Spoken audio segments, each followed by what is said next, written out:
نبی پاک صلی اللہ علیہ وسلم نے فرمایا کہ 7 آدمی ہیں جن کو اللہ جل شانہ قیامت کے دن اپنے رحمت کے سائے میں جگہ عطا فرمائے گا،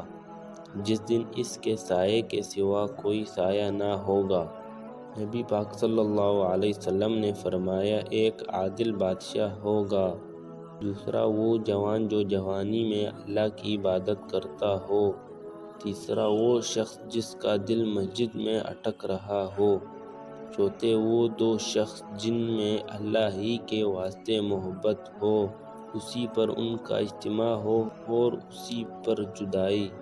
پانچواں وہ شخص جس کو کوئی حسب نسب والی حسین عورت اپنی طرف متوجہ کرے اور وہ کہہ دے کہ مجھے اللہ کا ڈر ہے اور انکار کرے، چھٹا وہ شخص جو ایسے مخفی طریقے سے صدقہ کرے کہ دوسرے ہاتھ کو بھی خبر نہ ہو،